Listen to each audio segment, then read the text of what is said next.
धियो यो नः प्रचोदयात्।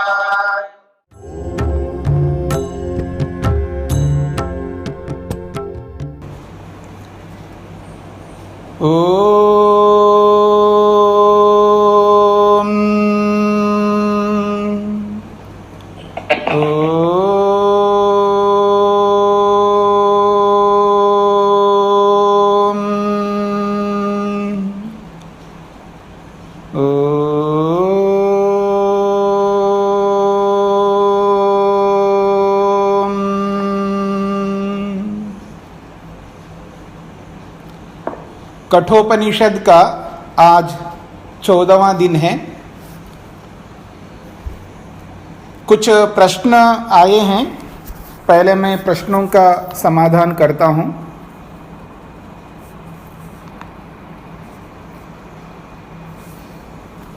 पहला प्रश्न है कि भगवत गीता में दूसरे अध्याय के 20वें श्लोक में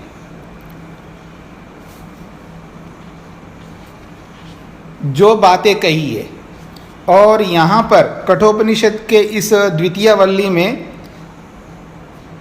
18वें श्लोक में जो बात कही है, दोनों अलग अलग कह रहे हैं अथवा एक ही है, एक ऐसा प्रश्न है। गीता के दूसरे अध्याय के 20वें श्लोक में ऐसा ही श्लोक है जो कल हमने पढ़ा है। 18वें श्लोक में जो पढ़ा है श्लोक है, न जायते म्रियते वा विपश्चित न अयम कुतश्चित न बभूव कश्चित अजो नित्यः शाश्वतो अयम पुराणो न हन्यते हन्यमाने शरीरे। ये तो उपनिषद का है। और गीता का है, न जायते म्रियते वा कदाचिन नायम भूत्वा भवति वा न भूयः अजो नित्यः शाश्वतो अयम पुराणो न हन्यते हन्यमाने शरीरे। ये गीता का है। दोनों श्लोकों में समानता है, थोड़ा सा अंतर है, कुछ शब्दों में अंतर है, पर दोनों का भाव एक ही है। ठीक इसी प्रकार द्वितीय वल्ली के ही इसी कल के पाठ में 19वें श्लोक को हमने पढ़ा था, हंता चेत मन्यते हंतुम हतश्चेत मन्यते हतम उभौ तो न विजानीतो नायम हंति न हन्यते। ऐसा ही गीता के दूसरे अध्याय के 19वें श्लोक में दिया है। वहां थोड़ा सा अंतर है, यह एनम वेत्ति हंतारम यश्चैनम मन्यते हतम उभौ तो न विजानीतो नायम हंति न हन्यते। थोड़ा सा शब्दों में अंतर है। तो प्रश्नकर्ता का प्रश्न है कि इन दोनों में अंतर क्या है। तो इसका समाधान यही है, कोई अंतर नहीं है, दोनों में ही समानता। एक ही बात को, जिस बात को कठोपनिषदकार ने कही है उसी बात को गीता में वेद व्यास ने कही है। बस शब्दों में थोड़ा सा अंतर है, बाकी दोनों का भाव समान ही है। दूसरा प्रश्न किया है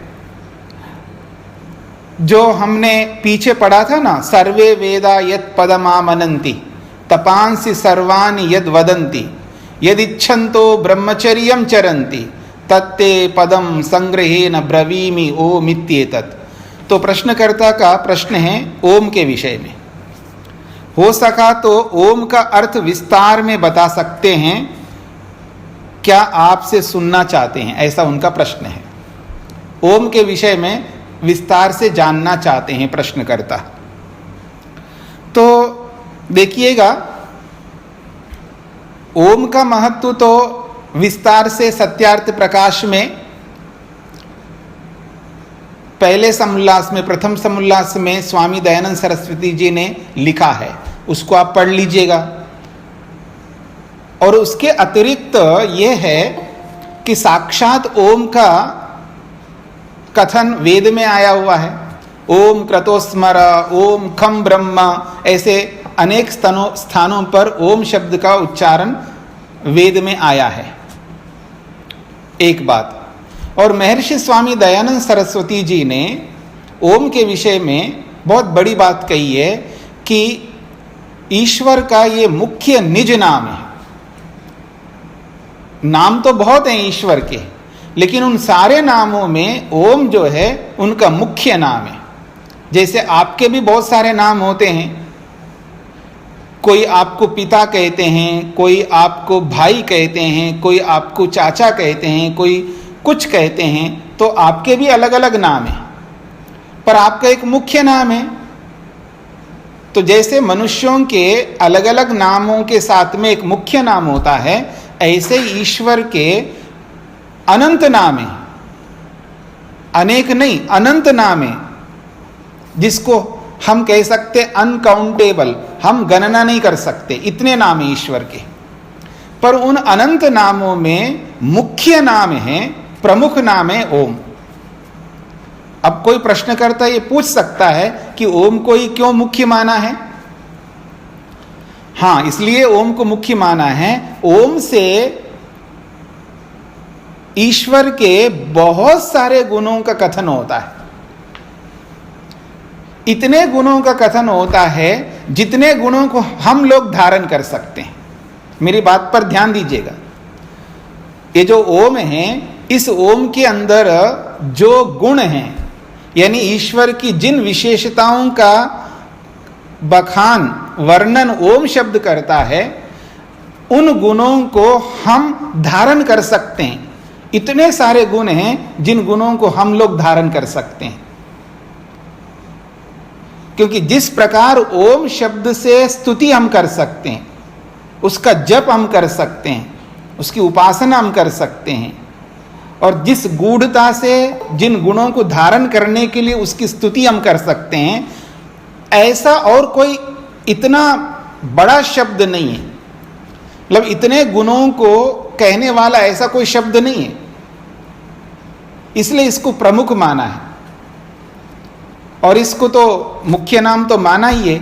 और महर्षि पतंजलि ने भी स्पष्ट कहा कि यदि ईश्वर का जप करना चाहते हो तो ओम का जप करो, तस्य वाचक प्रणव तज्जपस तदर्थ भावना।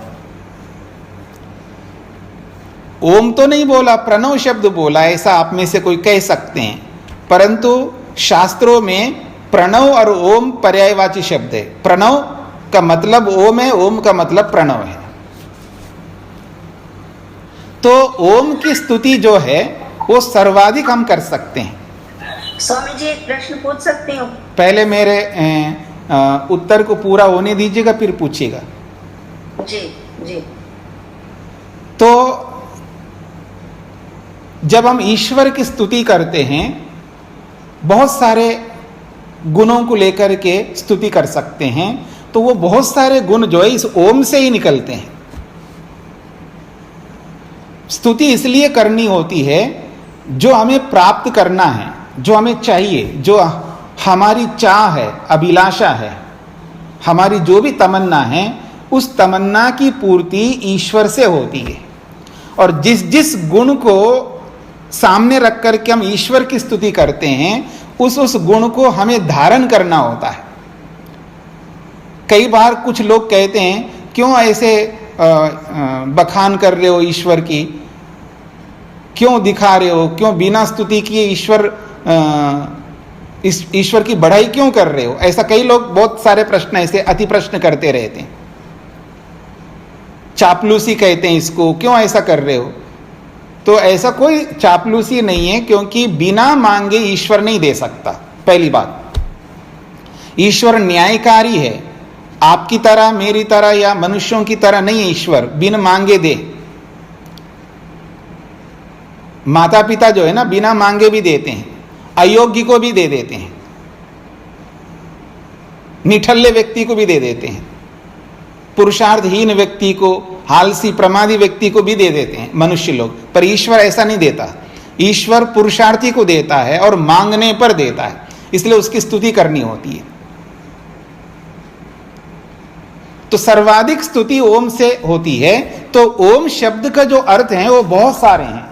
इतने अर्थ हैं कि रक्षा करना ओम का अर्थ है, एक अर्थ। ईश्वर रक्षा करता है, और इस रक्षा भाव को हमें भी अपने अंदर लाना होता है, हम भी दूसरों की रक्षा कर सके। केवल स्वयं की सुरक्षा करना हमारा उद्देश्य नहीं है, दूसरों की भी सुरक्षा करना है। तो ओम का एक अर्थ रक्षा करना भी है, और ओम का एक अर्थ गमन करना भी है। ईश्वर जो है समस्त पदार्थों को गति प्रदान करता है, तो गति अर्थ भी है ओम का। और ओम का जो अर्थ है रक्षा के साथ में, गति के साथ में कांति, इच्छा करना भी है। यानी ईश्वर जो है इच्छा उत्पन्न करता है, मनुष्य के अंदर अलग अलग इच्छाएं उत्पन्न करता है, जिससे हम अपने लक्ष्य तक पहुंच सके। और ईश्वर के अंदर भी इच्छा है, वो ये इच्छा है कि हम सबको सुखी करने की इच्छा है। ईश्वर हमारे दुखों को दूर करने की इच्छा है और सुखी करने की इच्छा है। तो इच्छा अर्थ भी ओम का है। और ऐसे ही और भी अर्थ है प्रीति। ईश्वर प्रेम भी करता है हमसे, हम सबसे प्रेम करता, मतलब राग नहीं करता है, प्रेम करता है। प्रीति इसको कहते हैं संस्कृत में, प्रीति करता है। तो ओम का एक अर्थ प्रीति भी है। ओम का अर्थ तृप्ति भी है, वो तृप्त करता है। आत्मा को तृप्त अगर कोई कर सकता है तो ईश्वर करता है। तो ओम का एक अर्थ तृप्ति करना भी है, तृप्त करता है। और ईश्वर जानता भी है, अवगमन करता है, हम सबको जानता है, वो ज्ञानी है। तो ओम का एक अर्थ ये भी है, वो जानता है। और ईश्वर प्रवेश भी करता है, सब जगह जाता है, ऐसा कोई स्थान नहीं है जहां ईश्वर प्रवेश नहीं करता हो। तो ओम का अर्थ प्रवेश करना भी है, और ओम का अर्थ श्रवण करना भी है, सुनता भी है ईश्वर हम सबको। और ईश्वर हम सबके स्वामी भी है, ओम का अर्थ स्वामी भी है। और प्रयोजन को पूरा करने वाले भी ईश्वर है, इसलिए हमारा जो अर्थ है, प्रयोजन है, वो ओम से ही प्रयोजन सिद्ध होता है। तो ओम का एक अर्थ प्रयोजन है। और ईश्वर मांगना भी सिखाता है, ओम का अर्थ मांगना भी है। और ईश्वर जो है कर्म भी करता है, सृष्टि का निर्माण करना। तो ओम का अर्थ क्रिया भी है, कर्म। और उसके साथ साथ में ईश्वर जो है दीप्तिमान भी है, प्रकाशवान भी है, ज्ञानवान भी है। और ईश्वर अप्राप्त को प्राप्त करवाता है। तो आप्ति का मतलब प्राप्ति, तो प्राप्ति अर्थ भी ओम से निकलता है। ऐसे ही सबको अपनाता है, जिसको कहते हैं ना वरण करता है ईश्वर हमको। ईश्वर जो है अभी कठोपनिषद में इसी द्वितीय वल्ली में वरण करने की बात आएगी, उसको भी आप समझ लो। ईश्वर जो है हमें वरण करता है, यानी चुनता है, चयन करता है हमारा। और उसके साथ साथ ईश्वर हमें दंड भी देता है। तो ओम का अर्थ जो है दंडदाता भी है, यानी दुख देता है। ओम का एक अर्थ दुख देना भी है। ऐसे ही ईश्वर हम सबसे सब कुछ ले लेता है। एक समय आता है तो आप जो है ना, ऐसे जिसको बोलते ना कुंडली मार करके बैठे हैं, ऐसा बोलते हैं ना लोग, बहुत सारी चीजों को अपने नीचे कुंडली मार के ऐसे बैठे हैं, दबा के रखे जितना रख सकते हो। एक दिन जो है ना ईश्वर सब छीनेगा। तो आदान करना यानी पूरा ग्रहण कर लेता है, सब ले लेता है। एक दिन ऐसा आता है सब छीन लेता है। और ईश्वर सब जगह विद्यमान है, उसकी विद्यमानता सर्वत्र है। तो ये ओम का अर्थ ये भी है। और सबसे बड़ी बात है हमें उन्नत करता है, हमारी वृद्धि करता है। ऐसे बहुत सारे ओम के अर्थ हैं और बहुत महत्वपूर्ण अर्थ हैं। तो जिन अर्थों को हम अपने अंदर ग्रहण करना चाहते हैं वो सारे के सारे अर्थ ओम से निकलते हैं। और प्रश्नकर्ता का तीसरा प्रश्न ये है कि ओम का ही जप क्यों करें हम, किसी और शब्द से जप क्यों नहीं करें। जैसे उन्होंने लिखा है हरे राम हरे कृष्णा राम राम, इन शब्दों का क्यों जप ना करें, ओम का ही क्यों जप करें, ऐसा प्रश्नकर्ता का प्रश्न है। तो जप उस शब्द से ईश्वर का करना चाहिए जिस शब्द से बहुत सारे अर्थ हमारे साथ सीधा सीधा जुड़ते हों। हमारे जीवन के साथ जो अर्थ जुड़ता हो उस अर्थ को देने वाले शब्द से जप करना चाहिए। मैं ये नहीं कहना चाह रहा हूं केवल ओम का ही जप करो, और भी शब्द हैं जिन शब्दों को लेकर के हम जप करते हैं, पर उन शब्दों को लेकर के जप करना चाहिए जिन शब्दों से जो अर्थ निकलता है वो अर्थ हमारे जीवन के साथ सीधा सीधा जुड़ता हो। राम शब्द जो है, ईश्वर को भी राम कह सकते हैं आप। राम का मतलब मर्यादा पुरुषोत्तम राम नहीं है यहां पर, क्योंकि राम जो शब्द बनता है रमु क्रीड़ायाम, क्रीड़ा ईश्वर क्रीड़ा करता है यानी लीला करता है, यानी सृष्टि बनाता है, तो सृष्टि बनाने वाले को राम कहते हैं और हरण करने वाले को हरि कहते हैं। तो ऐसे इन शब्दों से भी ईश्वर को हम बोल सकते हैं, पर उन शब्दों का बहुत अधिक अर्थ नहीं निकलते हैं। तो ऐसे शब्द से स्तुति करनी चाहिए, प्रार्थना करनी चाहिए, उपासना करनी चाहिए जिस शब्द से अधिक अर्थ निकलते हो, एक बात, और उन अर्थों का सीधा सीधा हमारे साथ व्यवहार में जिनको हम उपयोग ला सके, हमारा प्रयोजन सिद्ध हो सके, ऐसे अर्थों को देने वाले शब्दों से ही स्तुति करनी चाहिए। ये इसका समाधान है। तो 3 प्रश्न किए, तीनों का समाधान मैंने किया है, और आप में से किसी ने इसमें बहुत लंबा चौड़ा लेख के रूप में लिख करके इस ग्रुप में डाला है। मैंने कल ही बोला था ऐसा कुछ नहीं लिखिएगा जिससे कि परेशानी हो। इसमें वही लिखिएगा जो बहुत, या तो प्रश्न लिख सकते हैं आप, या पाठ से संबंधित आप किसी कारण से कक्षा में भाग नहीं ले पा रहे, तो जी मैं आज भाग नहीं ले पा रहा हूँ किसी कारण से, ऐसा आप लिख सकते हैं। कोई इमरजेंसी हो, आप कक्षा में नहीं बैठ सकते हो, तो आप इसमें लिखेंगे जी आज मैं कक्षा में किसी विशेष कारण से नहीं आ पा रही हूँ, आ पा रहा हूँ, ऐसा आप लिख सकते हैं, और कुछ इसमें पोस्ट नहीं करना है। हाँ, अब आप पूछिएगा जो आप पूछना चाह रहे थे। कौन पूछ? ये जो बोला है वो तस्य वाचकः प्रणवः जी, तो इसका मीनिंग क्या होगा? मतलब तस्य मतलब ओम के लिए आया है? नहीं, वो पीछे आया था ईश्वर के बारे में कि ईश्वर को, तस्य का मतलब उस ईश्वर का, उस परमात्मा का नाम क्या है, तो ओम बोला है। प्रणव शब्द का मतलब है ओम।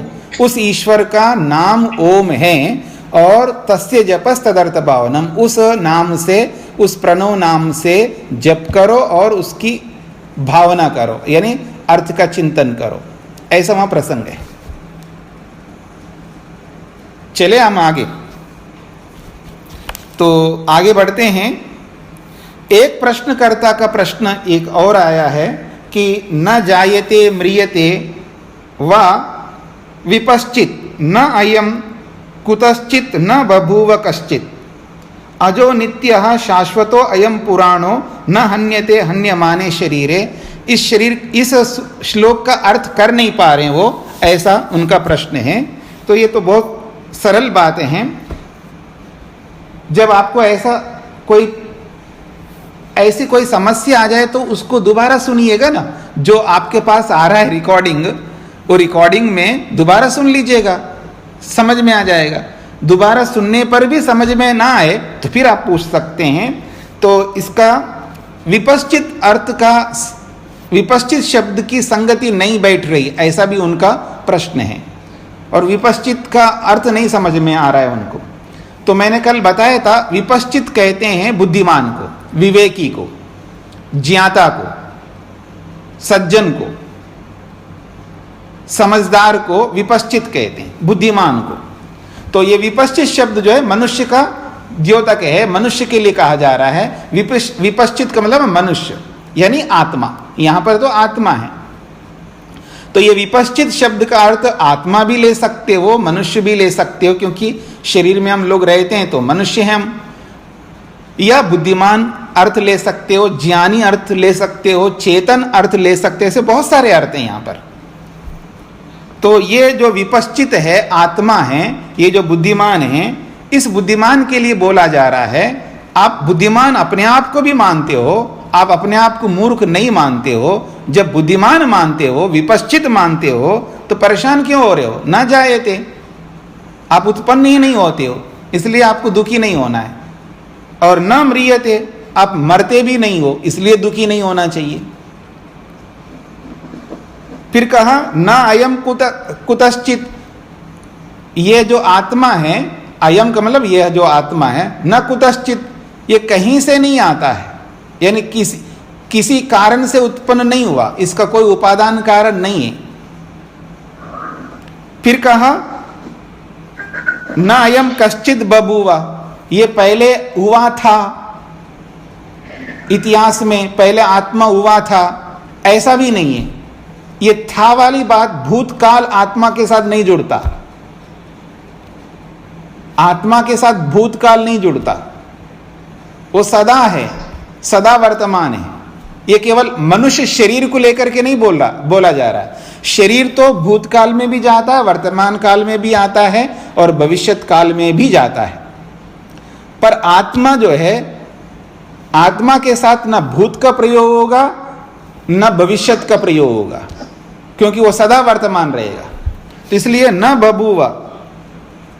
बभूव कश्चित, कहीं से आकर के वो चला गया, ऐसा भी नहीं हो सकता। अजह, वो जन्म नहीं लेता। फिर कहा नित्य, नित्य का मतलब है अनित्य नहीं है, सदा रहता है। इसी को बोला है शाश्वत, शाश्वत यानी हमेशा रहता है। फिर इसी को बोला है पुराना, ये बहुत पुराना है, कोई नया नहीं है। पुराना का मतलब है बहुत पुराना है। कितना पुराना? अनंत पुराना है, अनंत पुराना है, असीम पुराना है, लिमिटलेस पुराना है, ऐसा आप समझ सकते हैं। और कहा शरीरे अन्यमाने न अन्यते, शरीर के मर जाने पर आत्मा न अन्यते, मरता नहीं है। ये इस श्लोक का शाब्दिक अर्थ है। अब हम आगे बढ़ते हैं। 19वें श्लोक तक हमने कल किया था, 20वां श्लोक प्रारंभ होगा। हाँ जी। स्वामी जी, आपने कहा कि ईश्वर प्रवेश करता है, हाँ तो सब जगह पर विद्वान है, फिर प्रवेश कैसे करता है? ये समझा। गमन करता है, वो गमन भी नहीं कर सकता क्योंकि हर जगह विद्वान है।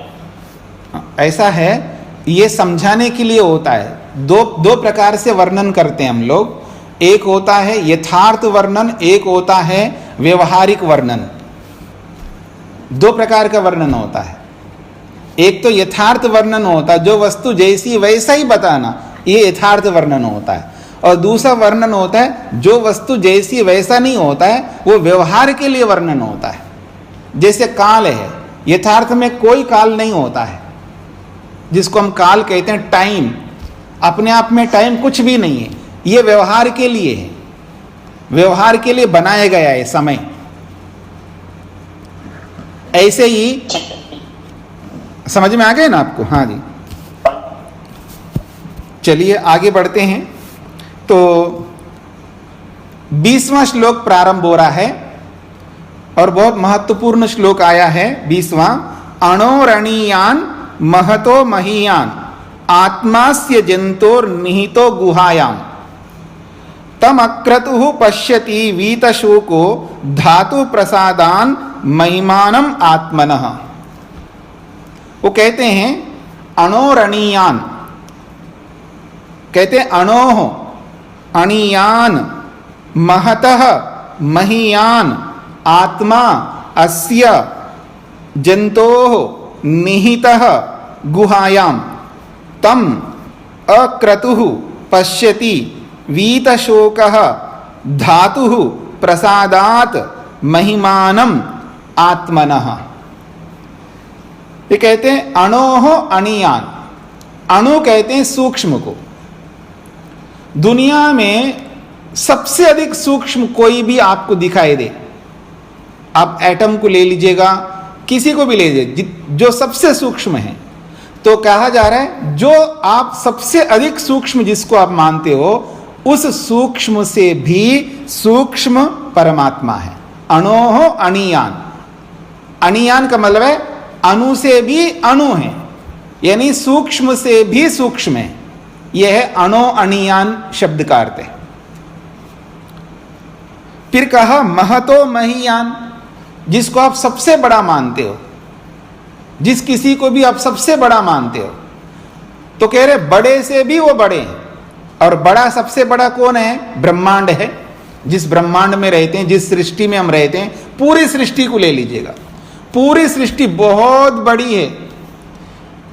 आज तक कोई भी वैज्ञानिक साइंटिस्ट इसका पार नहीं पाया। वो ये कहते हैं जो गैलेक्सीज हैं, आकाश गंगाएं हैं, उन्होंने बहुत आकाश गंगाओं का पता लगाया। स्पेस साइंस के जो साइंटिस्ट हैं उन्होंने आकाश गंगाओं का बहुत पता लगाया। वो ये कहते हैं यदि कोई साइंटिस्ट, कोई वैज्ञानिक अंतिम आकाश गंगा में जाकर के बैठे, फिर बहुत बड़े बड़े टेलीस्कोप लगा करके फिर देखें, तो ऐसा ही सृष्टि और दिखाई देगी, और ऐसी आकाश गंगाएं, गैलेक्सीज दिखाई देंगी। मतलब बहुत विशाल ब्रह्मांड है। तो ये सबसे बड़ा है ब्रह्मांड, सृष्टि। तो जिसको आप सबसे बड़ा मानते हो, उस बड़े से भी बड़ा है ईश्वर। इसलिए वेद मंत्र कहता है, यजुर्वेद में 31वें अध्याय में एक मंत्र आता है, एतावानस्य महिमा तो ज्ञायाश्च पूरुष। वो कहते हैं एतावानस्य महिमा तो ज्ञायाश्च पूरुष। फिर अंत में वो कहते हैं त्रिपादस्यामृतम दिवि पादो अस्य विश्वाभूतानि। विश्वाभूतानि, सारा का सारा ब्रह्मांड जो है ईश्वर के एक अंश में है। मतलब ईश्वर के 4 भाग कर दो समझने के लिए। विभाग होते नहीं है ईश्वर के, अखंड वस्तु में विभाग नहीं होते। अखंड वस्तु कभी खंडित नहीं होती है, लेकिन समझाने के लिए है, यदि ईश्वर को आप 4 विभाग कर दो और उसमें से एक भाग में पूरी सृष्टि है, और 3 भाग जो है ईश्वर के वो बिल्कुल खाली है सृष्टि से, इसका मतलब है कितने बड़े होंगे ईश्वर। तो इसलिए मंत्र कहता है पादो अस्य विश्वाभूतानि, अस्य परमात्मना, इस परमात्मा का एक पाद यानी एक भाग में विश्वाभूतानि, समस्त ब्रह्मांड है। और त्रिपादस्य अमृतम दिवि, और बाकी 3 पाद जो है बस केवल अमृत से भरा हुआ है, ईश्वरीय आनंद से भरा हुआ है। तो पूरी सृष्टि बहुत बड़ी है, पर उस बड़ी सृष्टि से भी बड़े हैं ईश्वर। तो इसको कहते हैं महतो महीयान, वो बड़े से भी बड़े हैं। कौन? आत्मा यानी परमात्मा। महीयान के बाद में आत्मा शब्द आए ना, तो आत्मा यानी परमात्मा अणु से भी अणु हैं और सूक्ष्म बड़े से भी बड़े हैं। फिर कहें अस्य जंतो गुहायाम निहितः। एक बहुत अच्छी बात कही, अस्य जंतो, इस आत्मा के, इस मनुष्य के। यह जंतु का मतलब प्राणी, मनुष्य। जंतु शब्द मनुष्य के लिए भी आता है। जंतु शब्द मनुष्यतर, मनुष्य से भिन्न अन्य योनियों को भी जंतु कहते हैं, पर मनुष्य को भी जंतु कहते हैं। जंतु का अर्थ होता है प्राणी, और वो प्राणी मनुष्य भी होता है और मनुष्यतर बाकी योनियां भी होती है। तो कहा जा रहा अस्य जंतो, इस मनुष्य के, षष्ठी विभक्ति का है, अस्य भी और जंतो भी। तो अस्य जंतो, इस मनुष्य के, गुहायाम, गुहा में, हृदय में, निहिता, ईश्वर विद्यमान है। इस मनुष्य के हृदय में ईश्वर विराजमान है। जब हम समाधि लगाते हैं तो जहां समाधि लगती है उसका नाम है हृदय, वहां पर ईश्वर विद्यमान है। इसका मतलब और जगह नहीं है, ईश्वर तो सब जगह है, सर्वत्र व्याप्त है, लेकिन जहां ईश्वर का दर्शन होता है उसके लिए कहा जा रहा है। क्योंकि जहां हम ईश्वर का दर्शन करेंगे वहीं रहते हैं ना हम लोग। हम सब जगह नहीं रह सकते, हम एक ही जगह रहेंगे। तो जहां हम ईश्वर का ध्यान करते हैं, आत्मा भी वहीं पहुंच जाएगी। मैं अक्सर एक बात कहा करता हूं, आप मेरी ओर देखिए एक बार, इधर देखिएगा।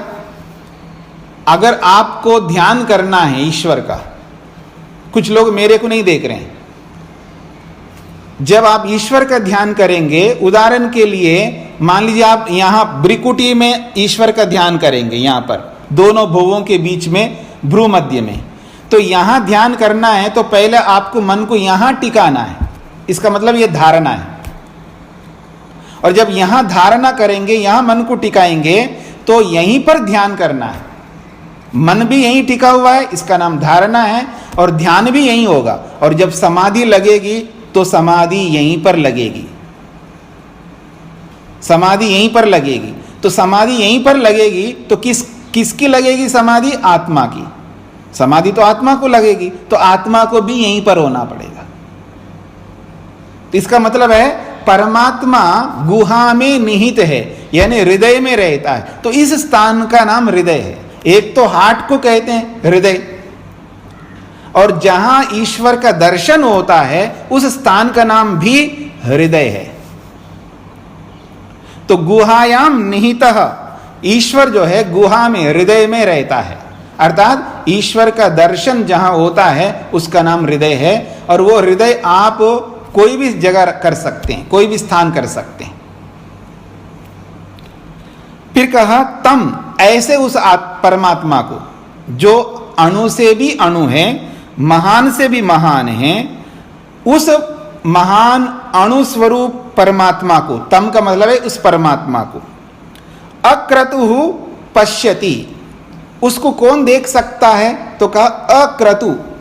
क्रतु का अर्थ होता है कर्मशील, क्रतु का अर्थ होता है कर्मशील, आत्मा के लिए आए यहां पर क्रतु। और उस परमात्मा को कौन देख सकता है? अक्रतु, जो कर्म नहीं करता वो देख सकता है। आह, बहुत अच्छा हो गया आपके लिए, कर्म ही मत करना, इसका यह अर्थ नहीं है। कर्म नहीं करता का मतलब है जो पाप कर्म नहीं करता, हां, जो पुण्य कर्म नहीं करता।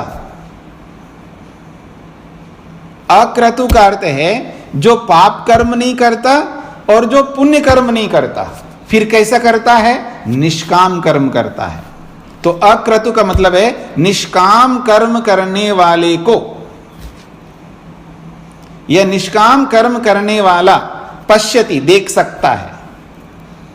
अब आपके सामने आ गए जी उपाय, आपके सामने उपाय आया है। अगर आपके मन में यह बात आती है मेरे को भी ईश्वर का दर्शन करना है, तो पहले तो सबसे पहले पाप को त्याग करना पड़ेगा, फिर पुण्य को भी त्याग करना पड़ेगा, निष्काम कर्म करने होंगे। और जब निष्काम कर्म करेंगे तो तेरा मेरा नहीं रहेगा। फिर स्वामी जी, निष्काम की पहचान कैसे कर पाएंगे? उसके लिए बहुत सारे उसके लक्षण हैं, योग में बताया गया कि निष्काम कर्म कौन कर सकता है। निष्काम कर्म वो कर सकता है जिसने पाप को त्याग कर दिया सर्वथा, और जो पुण्य करता नहीं है, और जिसके क्लेश समाप्त हो गए, जिसकी अविद्या समाप्त हो गई, और जो सन्यासी है। सन्यासी का मतलब केवल लाल कपड़े पहनने वाला नहीं है, जिसने सब कुछ त्याग कर दिया। जिसने सन्यास ले लिया का मतलब है जिसने सब कुछ त्याग कर दिया, उसका अपना कुछ नहीं है, त्यागी होगा, तपस्वी होगा। और विशेष बात है जिसके, बीच में नहीं बोलिएगा, बात पूरी होने पर बोलना है। और जिसके मन में कोई अविद्या नहीं है, कोई क्लेश नहीं है, कोई मूर्खता नहीं है, ऐसा व्यक्ति निष्काम करता है। जी, अब बोलिए जो बीच में बोल रहे थे, कौन बोल रहे थे? हाँ जी, अब आगे बढ़ते हैं। तो कह रहे तम अक्रतु पश्यति, उस परमात्मा को निष्काम कर्म करने वाला पश्यति, देखता है। क्यों ऐसा है? क्योंकि वीत शोकः, क्योंकि वो शोक रहित है। जिसके जीवन में कोई शोक ही नहीं है, ये कोई दुख ही नहीं है, वही उस परमात्मा को देख सकता है। शोक रहित व्यक्ति ही परमात्मा को देख सकता है, और जिसके जीवन में शोक है वो नहीं देख पाएगा। और यह संभव कैसे होगा? तो कहा जा रहा है धातु प्रसादात, धातु का अर्थ है परमात्मा के प्रसादात, कृपा से। परमात्मा की कृपा से ही ऐसा कर पाता है वो। इसमें परमात्मा की कृपा होना जरूरी है। और वो कृपा क्या होती है ये आगे बताएंगे। यहां तो इतना समझ लीजिए, परमात्मा जिसको चयन करता है, जिसको चुनता है, वो ईश्वर को देख पाता है। अपनी मर्जी से कोई नहीं देख सकता। आगे बताएंगे, इसी द्वितीय वल्ली में बताएंगे, आगे अगले श्लोक में आगे आ रहा है। तो जिसको परमात्मा चयन करता है उसी को परमात्मा दिखाई देता है, उसी को प्रत्यक्ष होता है। तो कहा जा रहा है धातु प्रसादात, धातु यानी परमात्मा के, धातु का मतलब धारण करता, जो समस्त ब्रह्मांड को धारण करने वाले परमात्मा हैं, उसकी कृपा से, उसके प्रसाद से। आत्मना महिमानम, परमात्मा की महिमा को वो पश्यति, देख पाता है। परमात्मा की जो महिमा है, क्या महिमा है? उसकी आनंद की महिमा है। आनंद ही उसकी महिमा है, ज्ञान ही उसकी महिमा है, प्रेम ही उसकी महिमा है, शांति ही उसकी महिमा है। तो आत्मनः महिमानम, परमात्मा की महिमा को धातु प्रसादात, उसी ईश्वर की कृपा से पश्यति, देखता है। कौन? वीत शोकः, जो शोक रहित है और अक्रतु है। दो विशेषण दिए आत्मा के लिए, मनुष्य के लिए। वो मनुष्य देख पाता है जिसके जीवन में शोक नहीं है। वो मनुष्य देखता है जो निष्काम कर्म करता है।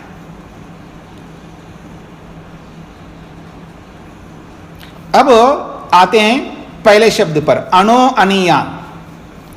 अणु का अर्थ होता है सूक्ष्म। ईश्वर सूक्ष्म से भी सूक्ष्म है, इसका मतलब समझ लीजिएगा। ये तो शब्दार्थ हो गया, सूक्ष्म से भी सूक्ष्म ईश्वर है। तो इसका मतलब क्या है, इसको कैसे हम समझेंगे? इसको हम ऐसा समझ सकते हैं, किसी को आप सूक्ष्म कहते हो, किसी को स्थूल कहते हो, किस आधार पर? वो आधार होना चाहिए ना भाई, ये सूक्ष्म है और ये स्थूल है, इसका कोई आधार होना चाहिए। तो आधार है वो स्थान, स्पेस, जगह। जिस वस्तु, जो वस्तु जहां पर रहती है, उसके रहने का जो स्थान है, स्पेस है, जगह है, वो सबसे कम हो, वो सूक्ष्म है। मेरी बात पकड़ में आ रही है आप लोगों को? सूक्ष्म का मतलब है स्थान की दृष्टि से, जैसे अणु है, परमाणु है, वो बहुत सूक्ष्म है, क्योंकि वो जो स्थान घेरता है वो परमाणु, वो बहुत थोड़ा सा जगह चाहिए उसको। तो जिसको भी आप सूक्ष्म कहते हो, उससे भी सूक्ष्म बहुत सारी वस्तुएं हैं। तो सबसे सूक्ष्म जो भी वस्तु निकलेगी, जैसे सत्तु है, रज है, तम है, ये सबसे अधिक सूक्ष्म है। उस सूक्ष्म से भी सूक्ष्म है ईश्वर। यानी जितने स्थान पर वो वस्तु आती है, उससे कम स्थान पर भी ईश्वर विद्यमान है। इसका अर्थ है सूक्ष्म से भी सूक्ष्म। दूसरी बात आई है महतो महीयान, बड़े से भी बड़े हैं। तो मैंने बताया था बड़ा, सबसे बड़ा तो कौन है? सृष्टि है, ब्रह्मांड है।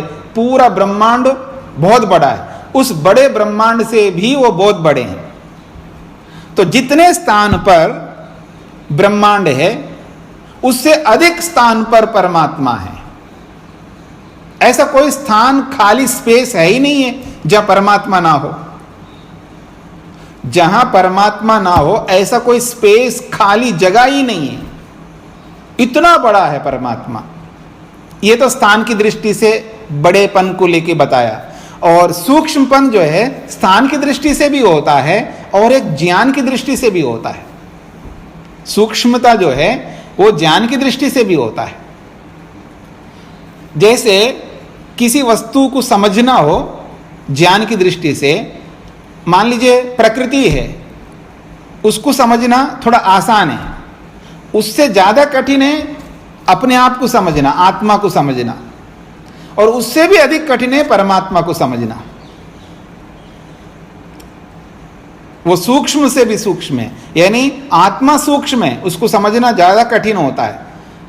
क्योंकि संसार को समझना सरल है, वो यंत्रों से या जैसे भी तैसे करके वो हमको समझ में आते हैं, पर जीवात्मा स्वयं आत्मा जो है इतना आसान नहीं उसको समझना, वो उससे ज़्यादा सूक्ष्म है समझने में, और उससे भी अधिक सूक्ष्म है परमात्मा। आत्मा को फिर भी हम समझ लेते हैं। आप मेरी ओर देखिएगा, मैं बोल रहा हूँ, मुझ आत्मा को तो आप नहीं देख पा रहे, लेकिन मेरे बोलने को सुनते हुए देखते हुए आप समझ पा रहे हैं मैं एक आत्मा हूं, इस शरीर के अंदर बैठा हूं। समझ रहे नहीं समझ रहे हैं आप लोग? जब मैं खड़ा होता हूं तो आप समझ रहे होते हैं हाँ ये खड़ा है, बैठा है तो बैठने को देखते हैं, खड़े को देखते हैं, चलते हुए को देखते हैं, खाते पीते हुए को देखते हैं, आत्मा को नहीं देख पा रहे होते हैं, फिर भी समझ लेते हैं हाँ आत्मा है। पर ऐसा भी परमात्मा को आप समझ नहीं पाते हैं, इसलिए समझने में भी बहुत सूक्ष्म है परमात्मा। तो ज्ञान की दृष्टि से बहुत सूक्ष्म होते हैं परमात्मा, ऐसा भी आप समझ सकते हैं। तो ये बहुत अच्छा श्लोक है, अणोरणीयान महतो महीयान आत्मा अस्य जंतो हो निहितो गुहायाम तम अक्रतु पश्यति वीतशोको धातु प्रसादात महिमानम आत्मनः। आगे बढ़ते हैं।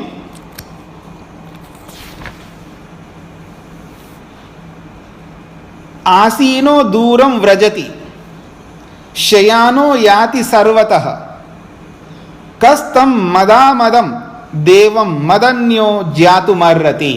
बड़ा अच्छा श्लोक है।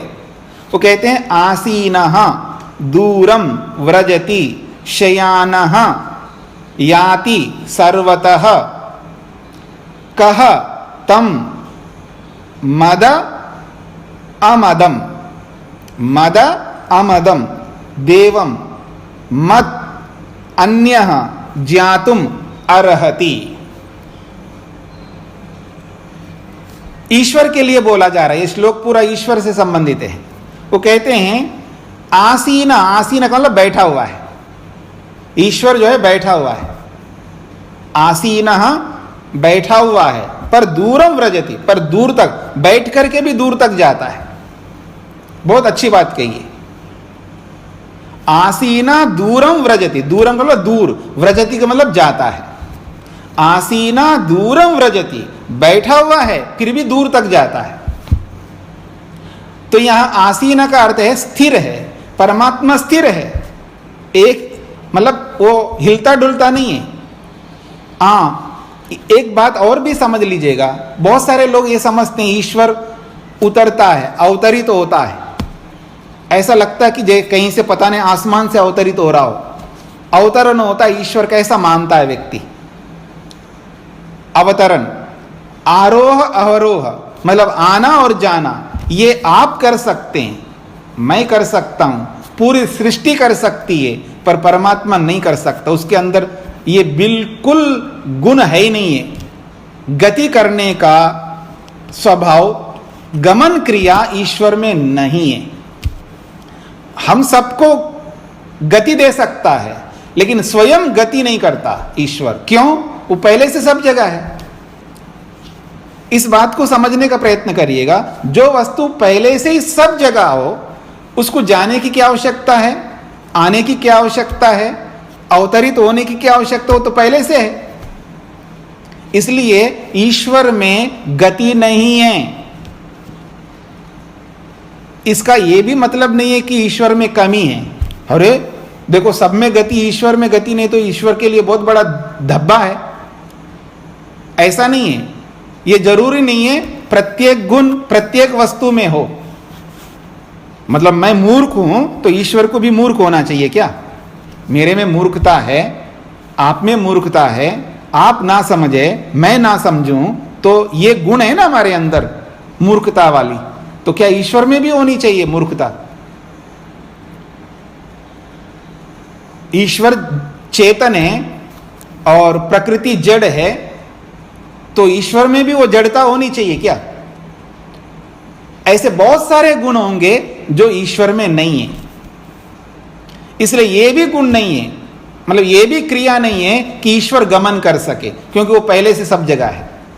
तो इसलिए इस बात को मन से निकाल दीजिएगा। ईश्वर का अवतरण होता है, ईश्वर आता है जाता है, कभी ना आता है कभी ना जाता है, वो सब पहले से सब जगह विद्यमान है, उसको आने जाने की आवश्यकता नहीं होती है जैसे हम लोगों को होती है, क्योंकि एक देशी वस्तु जो सब जगह नहीं होता है, जो एक जगह रहता है, उसी को आना जाना होता है।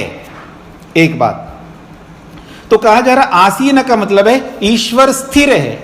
इसी बात को समझाने के लिए आसीन कहा, मतलब समझाना भी होता है ना, कई बातें समझाने के लिए भी होती हैं। तो बैठा हुआ है, मानो ईश्वर बैठा हुआ है लेकिन दूर तक जाता है। अब कोई प्रश्न बताए, जब सब जगह है तो जाता कैसे? ये तो समझाने के लिए है, मतलब वो ऐसा लगता है कि वो सब बैठा हुआ है यानी स्थिर है, लेकिन जब हम जाते हैं दूसरे जगह पर, वहां पर भी पहुंच जाता है, अर्थात वहां भी ईश्वर दिखाई देगा आपको। इसका यह मतलब होता है, क्योंकि जाना आना तो हमारे साथ है, इसलिए हमको सामने रख करके, मनुष्य को सामने रख करके बात कही जा रही है, इसलिए यह समझने वाली बात होती है। आप में से किसी ने मेरे से पूछा है आकांक्षा क्या होती है, योग्यता क्या होती है, आसक्ति क्या होती है और तात्पर्य क्या होता है। ये चार बातें समझनी होती है। जब ये बातें समझ में नहीं आती है तो वक्ता के अभिप्राय को नहीं समझ पाता है व्यक्ति। श्लोक क्या कहना चाहता है, मंत्र क्या कहना चाहता है, सूत्र क्या कहना चाहता है, या वक्ता बोलने वाला क्या कहना चाहता है, ये समझ नहीं पाएंगे। उनको समझने के लिए आकांक्षा समझनी पड़ती है, योग्यता को भी समझना पड़ता है। आसक्ति नहीं है, आसक्ति, सत्ति, दो तकार है। आसक्ति में एक ककार होता है, एक तकार होता है। यहां आसक्ति में दो तकार है, तकार और तात्पर्य। तो यहां पर यह तात्पर्य हमें समझना है, यह योग्यता समझनी है, यह आसक्ति समझनी है। आसीना का मतलब है बैठा हुआ, शब्दार्थ तो है, इसका अर्थ है ईश्वर स्थिर है और हम तो यहां पर हैं। तो ईश्वर स्थिर है तो चलो यहां से हट जाते हैं। आप मेरे सामने बैठ करके चाय तो नहीं पिएंगे ना, दिखाई दे रहे हैं आप, कुछ खाएंगे नहीं मेरे सामने। आप क्या करते हैं, खाना हो तो वीडियो बंद करते हो, फिर कुछ खाते हो पीते हो, फिर वापस वीडियो खोलते हो, ठीक है ना। तो आदमी क्या सोचता है, मैं यहां पर हूं तो चलो दूसरे कमरे में जाकर के कुछ करता हूं, गड़बड़ करना है मेरे को, तो मैं दूसरे कमरे में जाऊंगा तो व्रजति, वहीं पहुंच जाता भगवान। इसका मतलब वहां पर भी विद्यमान है ईश्वर। यह मत समझना है कि जहां हम लोग हैं वहां ईश्वर है, चलो यहां से हटते हैं दूसरे कमरे में जाते हैं, ऐसे जगह पर जाते हैं कोई ना देख रहा हो, वहां कुछ गड़बड़ करेंगे। लेकिन कहा व्रजति, वहां भी पहुंच जाता भगवान। पहुंचता का मतलब वहां पर भी विद्यमान है, इसका यह अर्थ है। तो आसीना दूरम व्रजति, बैठा हुआ लगता है लेकिन दूर तक जाता है। फिर दूसरी बात कहिए, शयानो याति सर्वतः, ऐसा तो लगता है कि ईश्वर सो रहा है। शयान का मतलब लेटा हुआ है, पहले तो बैठा हुआ बोला है, अब यहां लेटा हुआ। शयान का मतलब लेटा हुआ है, तो ईश्वर मानो लेटा हुआ है, लेकिन याति सर्वता, फिर भी सब जगह पहुंच जाता है। सर्वता का मतलब सब स्थानों पर। मानो ईश्वर लेटा हुआ है लेकिन पहुंचता सब जगह। इसका मतलब यह है कि ईश्वर यहां पर है तो और जगह ना हो। जैसे आदमी क्या करता है, मंदिर में जाता है ना आदमी, तो लगता है ईश्वर मंदिर में है, तो वहां तो बिल्कुल ऐसे ऐसे करता रहता है, अपने गालों पर ऐसे ऐसे करता है, हे भगवान गलती माफ करना, ये करना, तू ऐसा है, हाथ भी जोड़ता है। और जैसे मंदिर से बाहर निकलता है तो उसको लगता है भगवान को तो मैं मंदिर में छोड़ के आया हूं, अब यहां कुछ भी कर सकता हूं। उसको ये समझ में नहीं आता भगवान मंदिर में भी था और यहां भी है, वहां भी थे यहां भी हैं, ऐसा उसको समझ में नहीं आता है। तो इसलिए कहा जा रहा है शयाना, ईश्वर मानो लेटा हुआ है लेकिन पहुंचता सब जगह है। इसका पहली पंक्ति का यही अभिप्राय है, जहां पर हम लोग हैं वहां पर तो है परमात्मा, फिर जहां भी हम लोग जाएंगे गमन करके वहां पर भी होंगे, इसलिए गड़बड़ कहीं नहीं कर सकता आदमी। इसका यह अभिप्राय है। तो कह तम मद अमदम देवम, तो कह का मतलब कौन, कह का मतलब कौन व्यक्ति ऐसा है, तम उस परमात्मा को जानता हो। मद अन्य मेरे सिवाय, यमाचारी कह रहे हैं नचिकेता को। मद अन्य है ना, इसको अलग कर दो। मत अन्य, मत का मतलब मेरे, अन्य का मतलब मेरे सिवाय, मेरे अलावा। कहा कौन? तम उस परमात्मा को ज्ञातुमर्हति जान सकता है, यानी मैं जानता हूं, मैंने परमात्मा का दर्शन किया, ऐसा यमाचार्य नचिकेता को कह रहे हैं। और यहां यमाचार्य से ईश्वर नहीं लेना।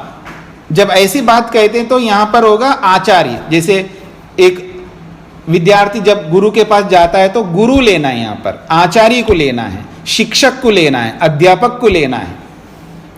तो वो कहता है कि मत अन्य मेरे अलावा, कहा कौन? तम उस परमात्मा को ज्ञातुमर्हति जान सकता है, मैं जानता हूं, ऐसा यमाचार्य नचिकेता को कह रहे हैं।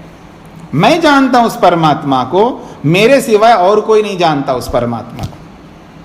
अर्थात उस समय में वो बहुत बड़े ब्रह्मवेत्ता रहे होंगे, वही जानते होंगे, इसलिए वो कहना चाह रहे हैं। फिर कहते हैं वो कैसा है परमात्मा? तो कहा है मदामदम। बहुत अच्छा शब्द है यहीं पर, मदामदम।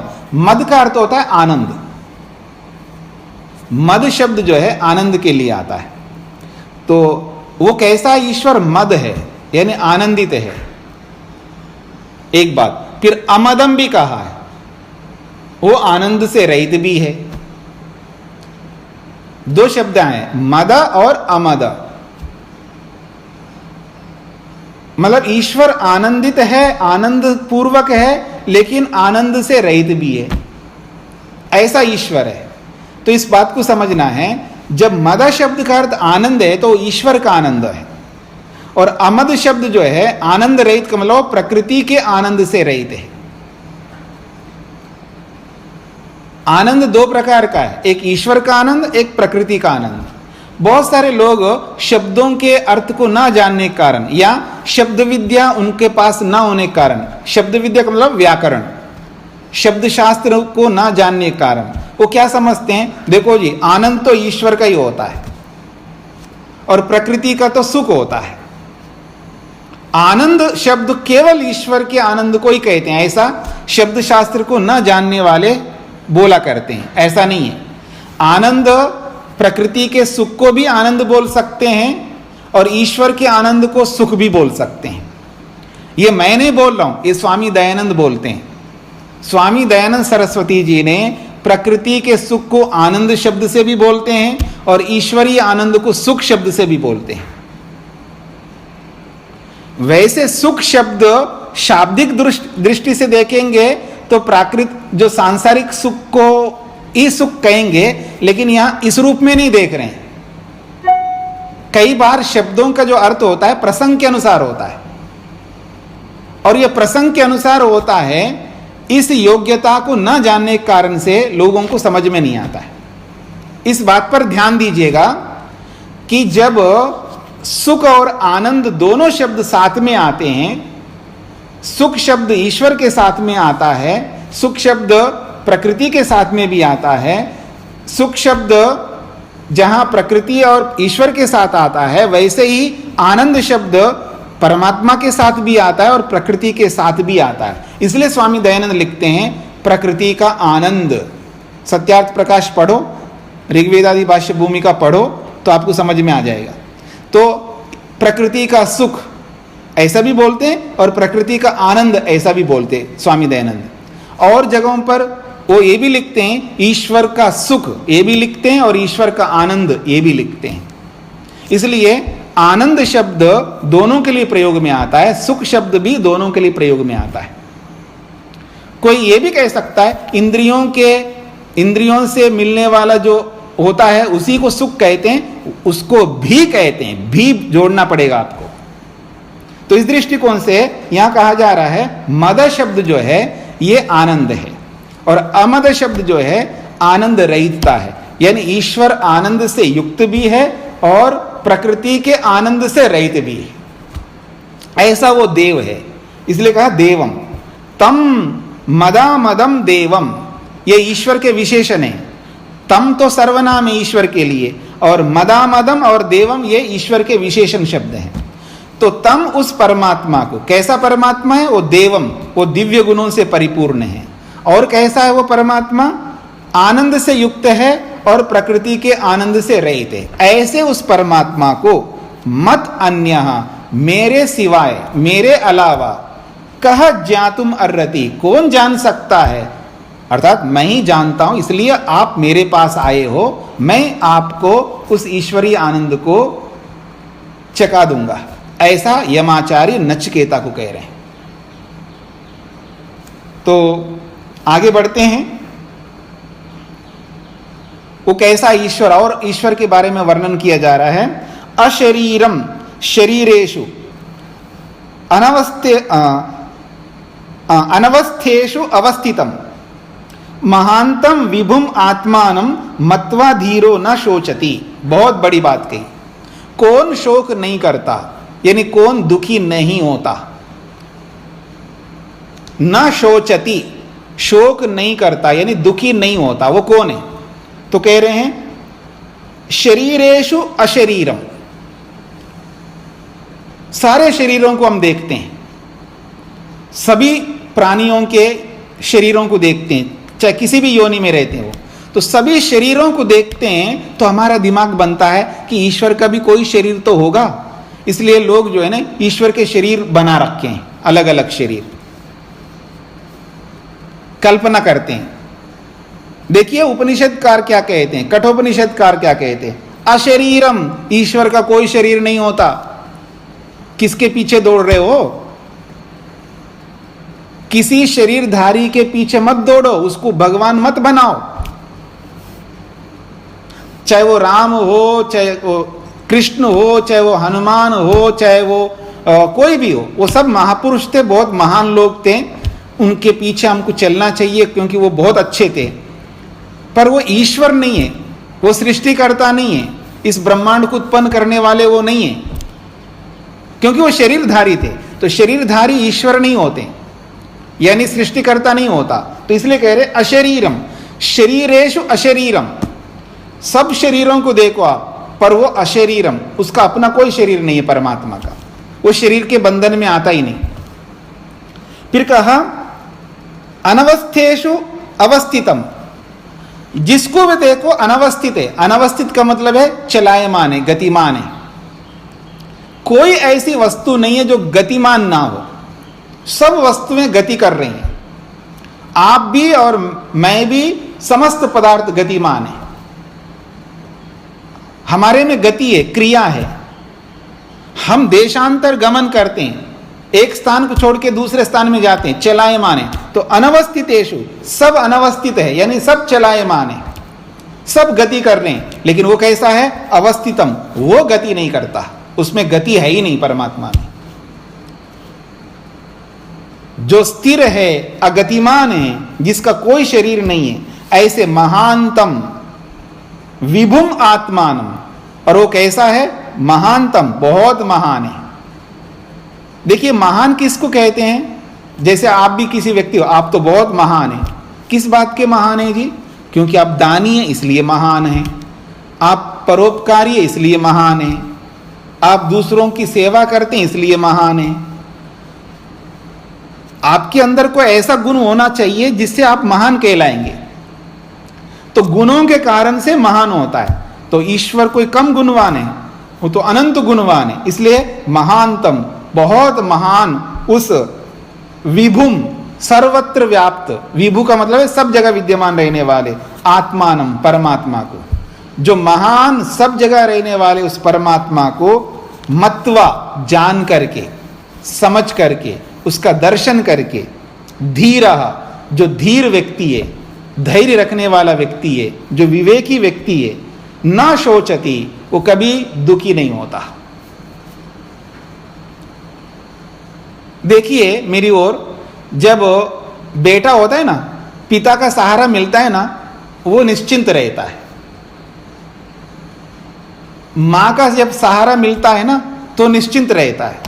चाहे माता का हो, चाहे पिता का हो, बड़े व्यक्ति का जब सहारा मिलता है तो उसको निश्चिंतता होती, अब कोई चिंता नहीं, टेंशन नहीं है, क्योंकि ये हमारे देखभाल करने वाले हैं।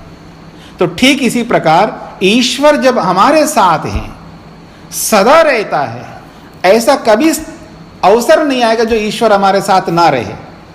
तो जब उसको ये पता लगता है कि ईश्वर सदा मेरे साथ रहेगा, सदा रहता हुआ आया है और आज भी है, ऐसा कभी नहीं हो सकता ईश्वर मेरे को छोड़ दे, मैं हमेशा ईश्वर के संग ही रहूंगा। जब ये उसको समझ में आता है तो उसको दुख नहीं होता है, क्योंकि जो साथ में रहता है ना उससे हेल्प लेगा, वो उससे सहायता लेगा। और सहायता लेना आना चाहिए, याद रखना। दुनिया में धनवान बहुत होंगे, लेकिन उन धनवानों से सहायता लेना किसी किसी को आता है। बलवान बहुत सारे होंगे, पर उन बलवानों के साथ उनके बल का हेल्प लेना, उनका सहयोग लेना कोई कोई लेता है। ऐसे सब गुणों के साथ लगा सकते, चाहे बल हो या धन हो, चाहे वो जमीन हो या कोई भी वस्तु हो। तो ईश्वर से सहयोग लेना हमें नहीं आता है, इसलिए हम दुखी रहते हैं। तो ईश्वर से सहयोग लेना यदि कोई जान ले तो उसको कोई शोक नहीं होता। यही कहना चाह रहे हैं कि वो सब शरीर दिखाई दे रहे हैं लेकिन स्वयं का कोई शरीर नहीं है, वो सब पदार्थ चलायमान है लेकिन स्वयं चलता नहीं है। ऐसे महान विभु आत्मा को जानकर, उसका दर्शन करके धीर व्यक्ति कभी शोक नहीं करता।